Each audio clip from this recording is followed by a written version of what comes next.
गं गणपते नमः। आप सभी का मेरे चैनल पर बहुत बहुत स्वागत है। इस वीडियो में हम सोमवार व्रत कथा सुनेंगे। एक नगर में एक बहुत धनवान साहूकार रहता था। उसके घर में धन की कमी नहीं थी, परंतु वह बहुत दुखी था क्योंकि उसके कोई पुत्र नहीं था। वह इसी चिंता में दिन रात दुखी रहता था। पुत्र की कामना के लिए वह प्रत्येक सोमवार शिव जी का व्रत और पूजन किया करता था तथा सायकाल में मंदिर जाकर शिव जी के सामने दीपक जलाया करता था। उसके इस भक्ति भाव को देखकर एक समय माता पार्वती ने भगवान शिव जी से कहा, हे प्रभु, यह साहूकार आपका अनन्य भक्त है। सदैव आपका व्रत और पूजन बड़ी श्रद्धा के साथ करता है। आपको इसकी मनोकामना पूर्ण करनी चाहिए। भगवान शिव जी ने कहा, हे पार्वती, यह संसार कर्म क्षेत्र है। किसान खेत में जैसा बीज बोता है वैसी ही फसल काटता है। उसी तरह मनुष्य इस संसार में जैसा कर्म करते हैं वैसा ही फल भोगते हैं। माता पार्वती ने अत्यंत आग्रह से कहा, स्वामी, जब यह आपका अनन्य भक्त है और अगर इसको किसी प्रकार का दुख है तो उसे आपको अवश्य दूर करना चाहिए। आप तो सदैव अपने भक्तों पर दयालु होते हैं और उनके दुखों को दूर करते हैं। यदि आप ऐसा नहीं करेंगे तो मनुष्य आपका पूजन तथा व्रत क्यों करेंगे? माता पार्वती का ऐसा आग्रह देख भगवान शिव जी कहने लगे, हे पार्वती, इसके कोई पुत्र नहीं है, इसी चिंता में यह अति दुखी रहता है। इसके भाग्य में पुत्र न होने पर भी मैं इसको पुत्र की प्राप्ति का वर देता हूँ, परंतु वह पुत्र केवल 12 वर्ष तक जीवित रहेगा। इसके पश्चात वह मृत्यु को प्राप्त हो जाएगा। इससे अधिक मैं इसके लिए कुछ नहीं कर सकता। माता पार्वती और भगवान शिव जी का यह वार्तालाप साहूकार सुन रहा था। इससे उसको ना तो प्रसन्नता हुई और ना ही दुख हुआ। वह पूर्व की तरह ही भगवान शिव जी का व्रत और पूजन करता रहा। कुछ समय बाद साहूकार की स्त्री गर्भवती हुई और 10वें महीने में उसके गर्भ से अति सुंदर पुत्र उत्पन्न हुआ। साहूकार के घर में बहुत खुशियां मनाई गई, परंतु साहूकार तो यह जानता था कि उसकी केवल 12 वर्ष की आयु है, इसलिए उसने अधिक प्रसन्नता प्रकट नहीं की और न ही किसी को यह भेद ही बताया।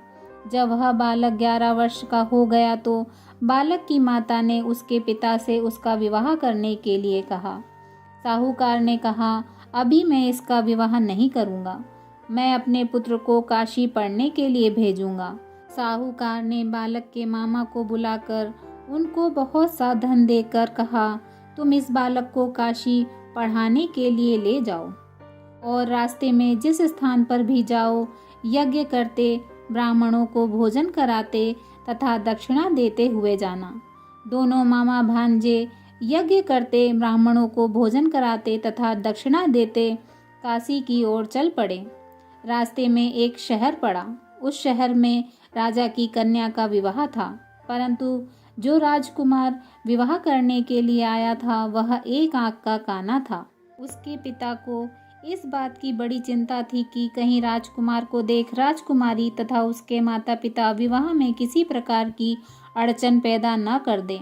जब उसने सेठ के अति सुंदर लड़के को देखा तो मन में विचार किया कि क्यों न द्वारचार के समय इस लड़के से वर का काम चलाया जाए। ऐसा मन में विचार कर राजकुमार के पिता ने उस लड़के और उसके मामा से बात की। वे राजी हो गए। फिर उस साहूकार के लड़के को वर के कपड़े पहनाकर तथा घोड़ी पर बैठाकर कन्या के द्वार पर ले गए। सभी कार्य प्रसन्नता से पूर्ण हो गया। राजकुमार के पिता ने सोचा कि यदि विवाह कार्य भी इसी लड़के से करा लिया जाए तो क्या बुराई है। ऐसा विचार कर लड़के और उसके मामा से कहा, यदि आप फेरों और कन्यादान के काम को भी करा दें तो आपकी बड़ी कृपा होगी। मैं इसके बदले आपको बहुत सारा धन दूंगा। दोनों ने इसे सहर्ष स्वीकार कर लिया। विवाह कार्य बहुत अच्छी तरह से संपन्न हो गया। सेठ का पुत्र जिस समय जाने लगा तो उसने राजकुमारी की चुनरी के पल्ले पर लिख दिया, तेरा विवाह मेरे साथ हुआ है, परंतु जिस राजकुमार के साथ तुमको भेजेंगे वह एक आंख का काना है। मैं काशी पढ़ने जा रहा हूँ। सेठ के लड़के के जाने के पश्चात राजकुमारी ने जब अपनी चुनरी पर ऐसा लिखा हुआ पाया तो उसने काने राजकुमार के साथ जाने से मना कर दिया। उसने अपने माता पिता को सारी बात बता दी और कहा कि यह मेरा पति नहीं है, मेरा विवाह इसके साथ नहीं हुआ। जिसके साथ मेरा विवाह हुआ है वह तो काशी पढ़ने गया है। राजकुमारी के माता पिता ने अपनी कन्या को विदा नहीं किया और बारात वापस चली गई। उधर सेठ का लड़का और उसका मामा काशी पहुंच गए। वहां जाकर उन्होंने यज्ञ करना और लड़के ने पढ़ना शुरू कर दिया। जब लड़के की आयु 12 साल की हो गई, उस दिन उन्होंने यज्ञ रचा रखा था। लड़के ने अपने मामा से कहा, मामा जी आज मेरी तबीयत कुछ ठीक नहीं है। मामा ने कहा, अंदर जाकर सो जाओ। लड़का अंदर जाकर सो गया और थोड़ी देर में उसके प्राण निकल गए। जब उसके मामा ने आकर देखा कि उसका भांजा मृत पड़ा है तो उसको बहुत दुख हुआ। उसने सोचा कि अगर मैं अभी से रोना पीटना मचा दूंगा तो यज्ञ का कार्य अधूरा रह जाएगा। अतः उसने जल्दी से यज्ञ का कार्य समाप्त करवाकर ब्राह्मणों के जाने के बाद रोना पीटना शुरू कर दिया। संयोगवश उसी समय भगवान शिव जी और माता पार्वती उधर से जा रहे थे। जब उन्होंने जोर जोर से रोने की आवाज़ सुनी तो माता पार्वती जी कहने लगी, स्वामी कोई दुखिया रो रहा है, इसके कष्ट दूर कीजिए। जब भगवान शिव जी और माता पार्वती वहां पहुंचे तो उन्होंने पाया कि वहां एक लड़का मृत पड़ा है। माता पार्वती कहने लगी, स्वामी यह तो उसी सेठ का लड़का है जो आपके वरदान से उत्पन्न हुआ था। भगवान शिव जी ने कहा, हे पार्वती इसकी आयु इतनी ही थी, वह यह भोग चुका है। माता पार्वती जी ने कहा, हे स्वामी इस बालक को और आयु दो, नहीं तो इसके माता पिता तड़प तड़प कर मर जाएंगे। माता पार्वती के बार बार आग्रह करने पर भगवान शिव जी ने उसको जीवन का वरदान दिया। भगवान शिव जी की कृपा से वह लड़का जीवित हो गया। भगवान शिव जी और माता पार्वती कैलाश पर्वत को चले गए। शिक्षा पूर्ण होने पर वह लड़का और उसका मामा उसी प्रकार यज्ञ करते, ब्राह्मणों को भोजन कराते तथा दक्षिणा देते अपने घर की ओर चल पड़े। रास्ते में उसी शहर में आए जहां उसके लड़के का वहां की राजकुमारी से विवाह हुआ था। वहां आकर उन्होंने यज्ञ आरंभ किया। उस लड़के के ससुर वहां के राजा ने उसको पहचान लिया और महल में ले जाकर उसकी बहुत आवभगत की।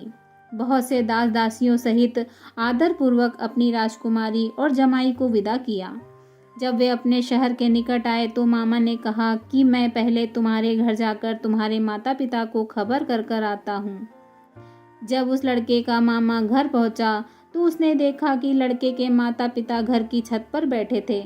उन्होंने यह प्रण कर रखा था कि यदि हमारा पुत्र सकुशल लौट आया तो हम राजी खुशी नीचे आ जाएंगे, नहीं तो छत से गिरकर अपने प्राण दे देंगे।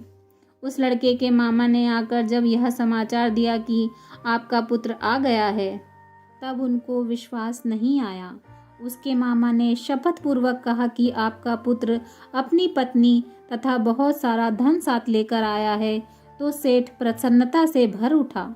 सेठ सेठानी आनंद पूर्वक नीचे आए। बाहर आकर उन्होंने अपने पुत्र तथा उसकी पत्नी का भरपूर स्वागत किया। सभी प्रसन्नता के साथ रहने लगे। जो कोई सोमवार के व्रत को धारण करता है अथवा इस कथा को पढ़ता या सुनता है, उसके सब दुख दूर होकर उसकी समस्त मनोकामनाएं पूर्ण होती हैं तथा इस लोक में नाना प्रकार के सुख भोग कर अंत में सदाशिव के लोक को प्राप्त होता है। बोलिए भगवान भोलेनाथ की जय।